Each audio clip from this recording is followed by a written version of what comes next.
Gol! Fez a finta, lá vai Romário, é gol!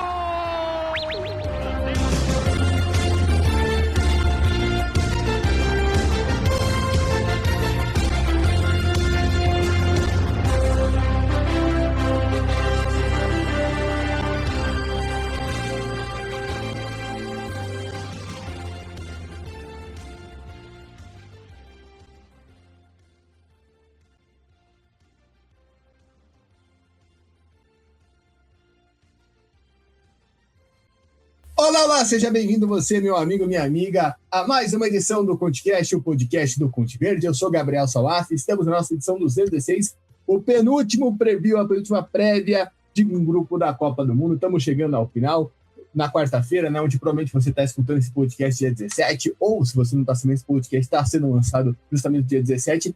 É a última rodada, né, os últimos jogos da primeira rodada, né, da Copa do Mundo, né, os primeiros jogos aí de cada chave. E hoje vamos falar aqui sobre o grupo K, o grupo de Portugal, o grupo de Cristiano Ronaldo, que busca aí o sonho de conquistar o mundo, já quarentão, mas ainda da maneira incrível dele, né, se aproximando do 1000º gol. E a gente está aqui, desde já convida você a seguir a gente nas nossas redes sociais, @ConteVerde, tem conteúdo diário para você nas nossas conteúdos, nas nossas redes, né, tem atualizações, a gente vai voltar com os vídeos mais intensos a partir da próxima semana.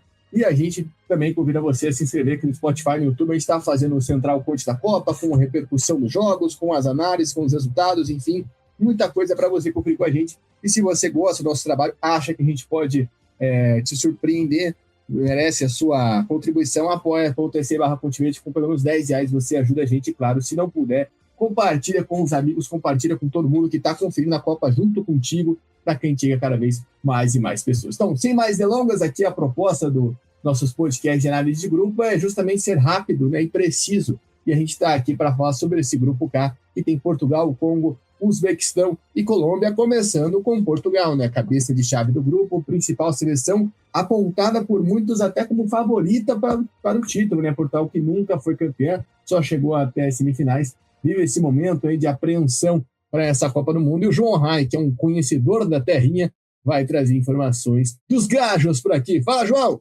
A nossa seleção portuguesa vem com moral para a Copa do Mundo. Desde que o treinador antigo saiu e Roberto Martínez assumiu, o time virou outro e as qualidades dos jogadores foram potencializadas.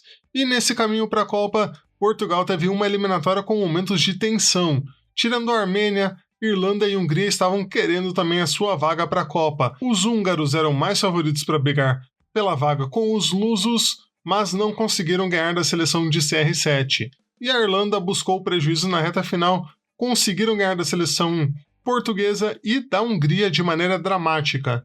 Mas sobrou uma gordurinha para Portugal chegar na rodada final, precisando apenas empatar para ficar em primeiro, e acabaram precisando de coisa nenhuma, porque golearam a Armênia por 9-1. E para a Copa, Roberto Martínez tem um scratch de alta qualidade, com destaques para o lateral Nuno Mendes, o zagueiro Rubem Dias, os meias João Neves, Vitinha, Bruno Fernandes e Bernardo Silva, meias que voaram essa temporada, além de Cristiano Ronaldo capitaneando o ataque português. É uma seleção que, se não é favorita como a França e a Espanha, chega bem e quer surpreender na briga pela taça, então vamos ficar de olho. Pois é, vamos ficar de olho, porque justamente Portugal tem essa capacidade, é um time muito bem montado, e como o João falou, né, o João até evita falar o nome do treinador antigo para você ver como o cara é clubista, que era o Fernando Santos. Quem ouve o Conte Verde sabe que a gente tem um carinho muito grande, Fernando Santos, um abraço, pessoal da Polônia e do Azerbaijão. É um treinador que não dava liga nesse time, por mais que tenha vencido uma Eurocopa, né? No Portugal, a gente sempre falou na última Copa, né? Isso é um time que tem muita categoria, muita qualidade, muitos jogadores que sobram e não conseguia ter um conjunto. E o Roberto Martínez foi o cara que trouxe esse conjunto. Então, é muita curiosidade para ver o que Portugal vai fazer. Vive essa expectativa, talvez, de estar numa prateleira acima do que já chegou, né? Muito próxima de França e Espanha nesse round de favoritos. Então, é um elenco fantástico, jogadores que têm muita qualidade, que fizeram temporadas muito boas, né? Alguns deles campeões da Champions mais uma vez, é o caso do Nuno Mendes, é o caso do Vitinha. Então, é um time que tem muita qualidade, não dá para negar isso. E aí, a gente já viu Portugal, até mesmo com o time né, a geração do Figo, tudo mais, chegando à semifinal. Então a expectativa é que essa geração que também é brilhante, que ainda conta com o Cristiano Ronaldo na sexta Copa, possa bater, né, possa chegar longe. Vamos aguardar, ver se Portugal vai cumprir as nossas expectativas ou vai ser uma decepção. A nossa aposta é que, pelo fato de ter um treinador de verdade, um treinador que já chegou em semifinal de Copa do Mundo, que é o Roberto Martínez, né, que foi o cara que comandou a ótima geração belga em 2 Copas, a gente possa ver os gajos indo longe, né? Os gajos cumprindo nossas expectativas, né?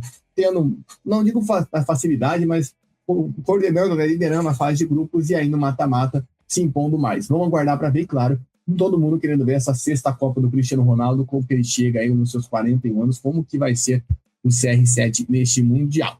Quem vai tentar segurar Portugal para o primeiro é a República Democrática do Congo, que está de volta à Copa do Mundo, após mais de 50 anos, a primeira vez com esse nome, quando o jogo da outra vez era o Zaire, e o César Augusto Chidozi vai trazer aí as notícias, as atualizações, o que esperar dos Leopardos. Fala, Chidozi! Salve, queridos ouvintes do Cult Verde, estou de volta aqui, vamos falar sobre os Leopardos, que estarão de volta a uma Copa do Mundo após 52 anos. Sim, estou falando da seleção da República Democrática do Congo.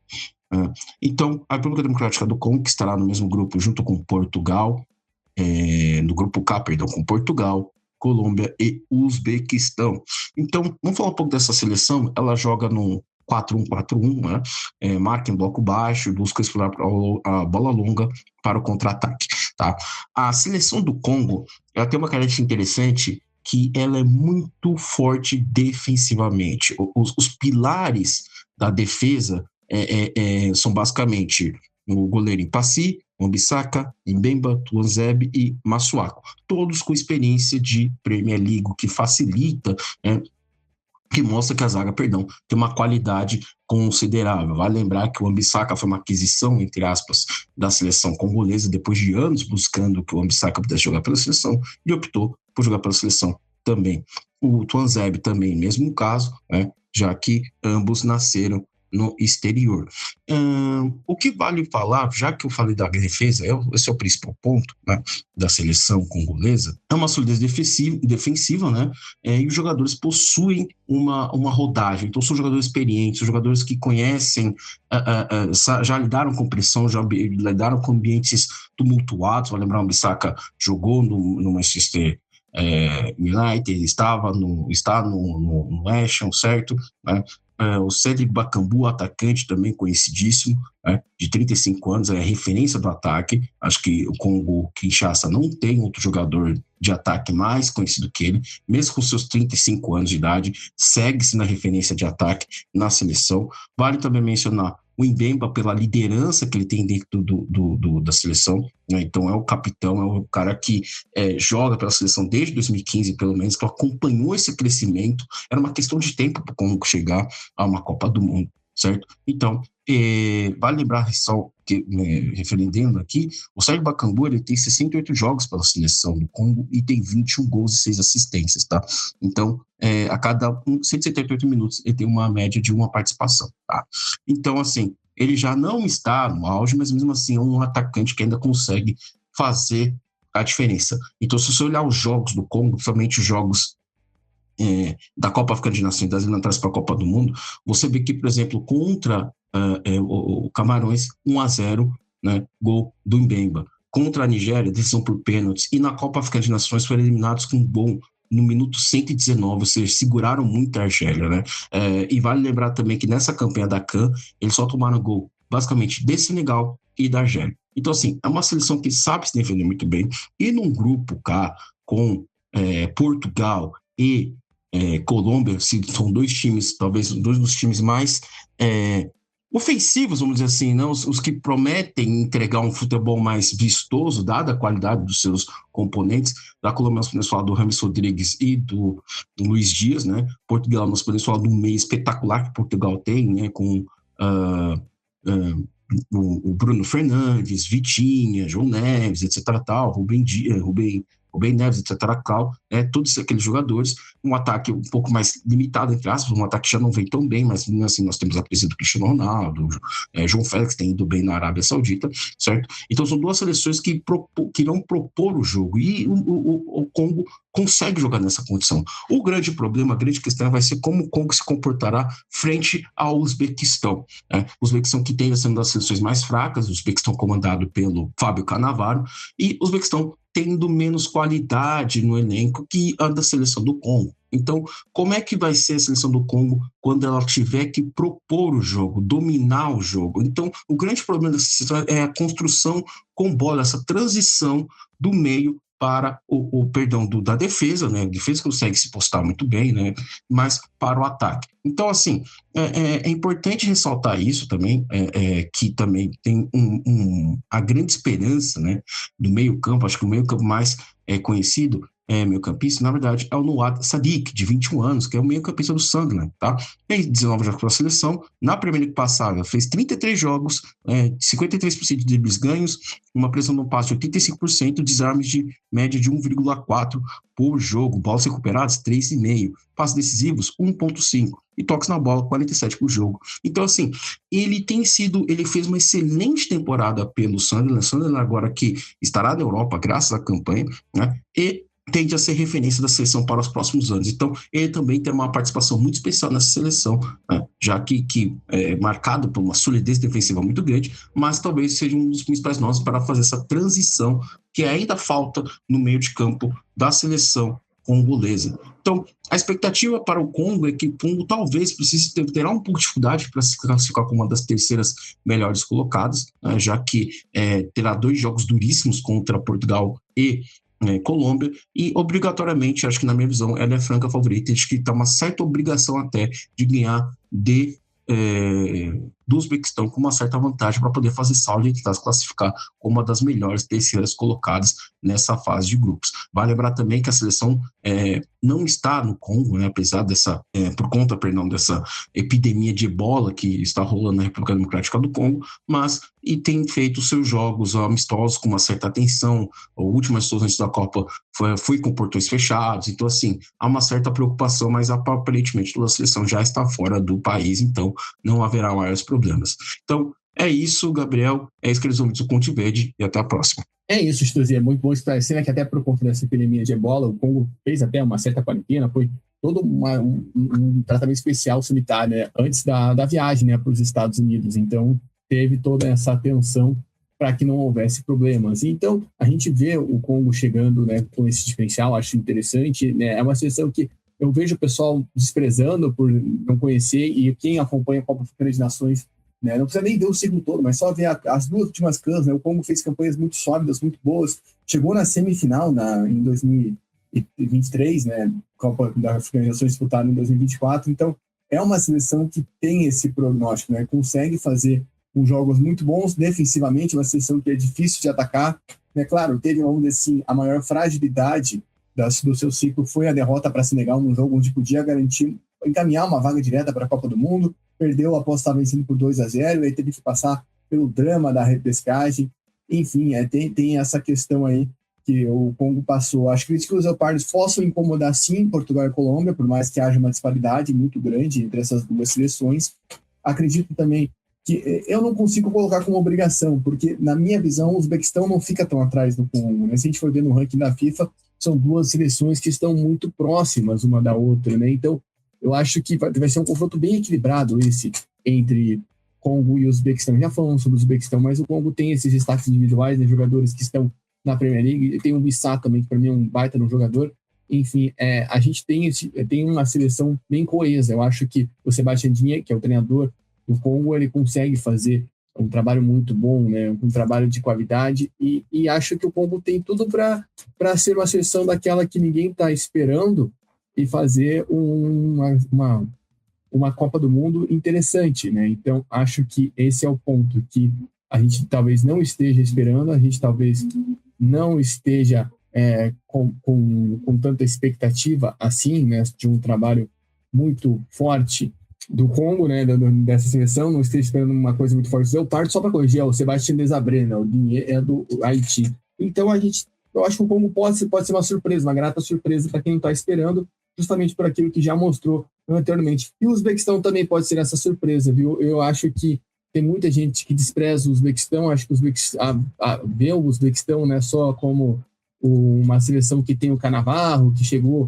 né, na Copa do Mundo porque ampliou vaga. Isso não é verdade, principalmente a segunda afirmação, acho que fica para trás quando você acompanha. O Uzbequistão tirou o Catar, o Uzbequistão tirou o Emirados Árabes Unidos na fase classificatória. O Uzbequistão competiu o tempo todo com o Irã nas eliminatórias e foi engraçado porque o Irã caiu nos 2 grupos, né, e foram 4 empates nesse período.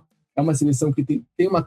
E aí vem a questão do Cannavaro, que eu acho que é a mais interessante, é saber como ele vai fazer o Uzbequistão jogar, porque até anteriormente, né, o antigo treinador, a gente via um Uzbequistão que jogava muito bem com uma linha de 5 atrás, com os laterais passando bastante, né? O Marshipov chamou muita atenção, né? Era o Katanek, né? Eu escrevo com o Katanek, que deixou a seleção no começo do ano passado, e aí veio por questões de saúde, o Kapadzé foi o treinador que garantiu a vaga, e aí depois chega o Cannavaro. Mas são jogadores que têm muita qualidade, né? Você tem o Kuzanov, que é o grande nome dessa geração, é uma geração muito jovem, né? Você tem um time que foi base de uma conquista muito importante, que foi a Copa da Ásia Sub-20, né, em 2022.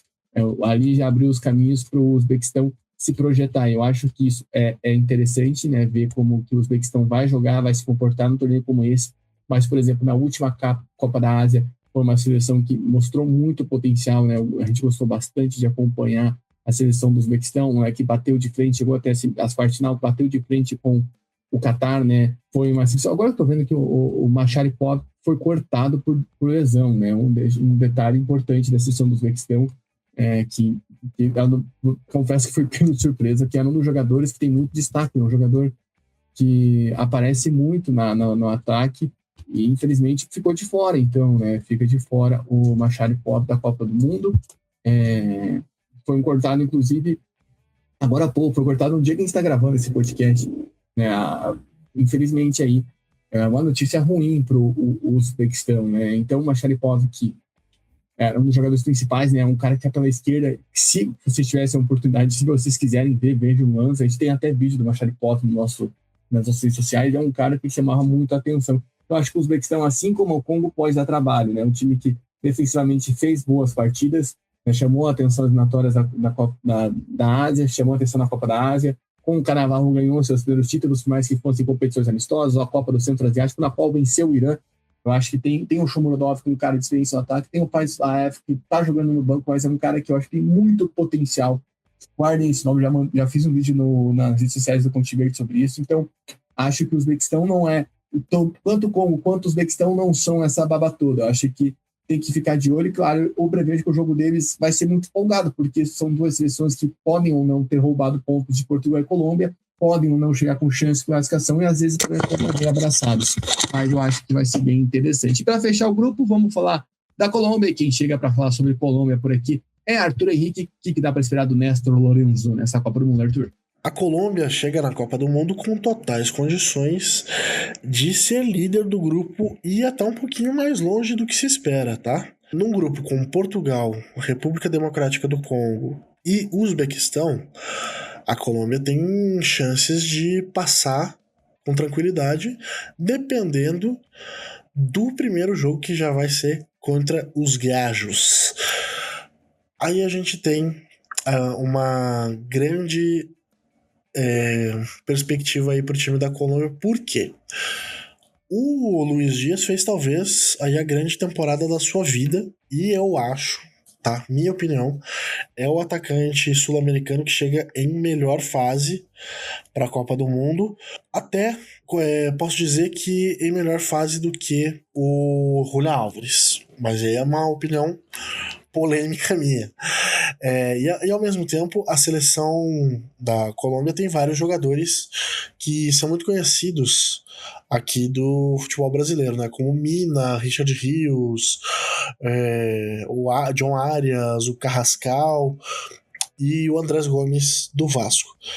Muita gente aqui em Curitiba falava que o Viveiros, do Atlético Paranaense, deveria ir para a Copa, porque afinal é o titular do Atlético, estava metendo gol aí, e é o artilheiro do Campeonato Brasileiro. Porém, não foi convocado, o técnico Nestor Lourenço decidiu deixar ele de fora, talvez porque é um jogador que não fez parte daí das eliminatórias, cujas quais a Colômbia não brilhou, mas teve boas vitórias contra o Brasil e a Argentina, por exemplo. Vale destacar que esse time era o time do Diniz ainda, teve gol do Luiz Dias e tudo mais, não era um Brasil ainda em reconstrução, era um Brasil em começo de trabalho e tal, mas tá lá, venceu o Brasil e conquistou a terceira colocação aí, só abaixo da Argentina e do Equador. Com esse chaveamento da Colômbia, a gente pode até pensar se é possível talvez alcançar aí umas quartas de final com uma boa perspectiva, entendeu? Algo assim, porque realmente é um time que tem talentos ali e pode ser que o James Rodrigues encarne de novo aí sua grande fama de ser um jogador de seleção e mais uma vez surpreenda na Copa do Mundo, jogue e faça mais uma Copa do Mundo de alto nível aí, coisa que ele é meio conhecido, né, por jogar de 4 em 4 anos. Mas a Colômbia vem aí com talvez uma das melhores perspectivas das últimas Copas para 2026. Pois é, a expectativa da Colômbia é boa, mas eu quero esperar muito o jogo contra Portugal para ver que Colômbia a gente vai ver, porque como o Arthur disse, as naturais da Colômbia não foram fantásticas, mas a refresco que a gente tem na mente é uma Colômbia muito boa, né? Até por conta dessa vitória contra o Brasil. E a Colômbia, que a gente viu brilhando com o Nestor Lourenço, que ficou quase um ano invicta, ela acabou depois da Copa América em 24. Então, é uma sensação estranha, é dividida. Óbvio que o grupo é acessível em tese, mas a Colômbia dá motivos para a gente ficar com o pé atrás, sabe? E eu estou um pouco apreensivo com a Colômbia para saber o que dá para esperar. Né, entendo o Arthur tá empolgado, entendo que o Luiz Dias chegue voando na Copa do Mundo e é isso que a gente espera dele. A Colômbia também está retornando, né? A Colômbia ficou de fora da Copa de 22, então é um ponto de interrogação mais para mim. Mas eu entendo que no papel é uma seleção que até pode bater de frente com Portugal, embora eu ache isso um pouco exagero do nosso companheiro, mas fica em aberto. Acho que é uma questão que fica muito em aberto aonde essa Colômbia pode chegar. O jogo contra Portugal vai ser importante e se vai conseguir superar essas boas defesas. Como eu falei, a Colômbia teve o Arthur mesmo falou também, a Colômbia teve um aproveitamento péssimo no final das eliminatórias e depois dos amistosos da data FIFA de março, onde não conseguiu bater de frente com França e Croácia, o Nestor Lourenço foi muito pressionado, né? Houve rumores na Colômbia que ele perderia o cargo. Então, é um momento aí de olhar com atenção, né? Acho que a gente talvez não tenha essa visão de como a Colômbia desevoluiu, digamos assim, ao longo do ciclo. E aí, a Colômbia venceu amistosos, beleza, né? Venceu Costa Rica, venceu a Jordânia, dá para colocar até a Jordânia no mesmo páreo do Uzbequistão, mas pode se complicar. Então, acho que tem isso, a ausência do Viveiros, né? O Arthur revelou de onde ele está falando, inclusive o Viveiros, artilheiro do Brasileirão. Eu sou um cara que não gosto do Córdoba, por exemplo, né? Que é um jogador que o Nestor Lourenço convoca, né? Geralmente, né? Então, o Viveiros perde, por exemplo, essa vaga para ele, para mim é uma coisa que não faz sentido, né? Não faria sentido perder para o Borré, por exemplo, para o Córdoba também, eu não consigo entender. Então, é um jogador ali que vem, também tem o Pucci Hernandes, né, que foi quem tirou o Viveiros da convocação, por dizer assim, que é um jogador que está então no ciclo, mas foi convocado na vaga que era do Borré. É uma Colômbia que para mim gera mais dúvidas que certezas, eu não sei para vocês, né? Vamos ficar de olho. Acho que a primeira rodada vai ser importante, ver como que a Colômbia vai enfrentar o Uzbequistão, né? Perdão, eu até falei que era Portugal, né? Vai ser um duelo importante, claro, mas o duelo contra o Uzbequistão vai ser muito importante para saber o que a Colômbia vai fazer na Copa. Né? Se vai sofrer, se vai se impor. Não acredito em goleada, tá? Deixa eu deixar bem evidente aqui, mas né, se vai conseguir, se vai sofrer muito, né? Se vai ser um jogo parecido com o do Uruguai ou vai ser inferior. Por exemplo, na minha visão, o Uzbequistão é uma seleção melhor que a da Arábia Saudita, né? Estou falando de alguém que acompanhou o ciclo, acompanhou a Copa da Ásia. O Uzbequistão está num momento melhor que a Arábia Saudita, está num momento igual da Jordânia. É uma seleção que não chega como um pote baixo da Ásia, né? Acho que está melhor que o Catar, não que seja muito difícil estar melhor que o Catar. Então, ficar de olho como a Colômbia vai reagir nesse grupo. Vai ser importante ficar de olho. E eu quero que você fale se você concorda com a gente ou não, se você acha que o Arthur está mais correto, o seu está mais correto. Deixa aqui nos comentários e, claro, se inscreve aqui no YouTube, no Spotify, aonde você está conferindo esse podcast com a gente. E, claro, acompanhe a gente nas redes sociais, @ConteVerde, se puder, apoia.se/ConteVerde com R$10 por mês, você ajuda a gente. E se puder, né, compartilhe com os seus amigos que você está falando, né, que a gente está acompanhando aqui sobre a Copa do Mundo, acompanhamos as eliminatórias, compartilhe para que mais gente saiba do nosso trabalho, saiba mais sobre o Conte Verde. E a gente volta numa próxima, porque falta um grupo. Se você está aqui desde o começo, eu agradeço e vamos que vamos para o grupo L. Conte Verde, o caminho da Copa passa por aqui. Até já!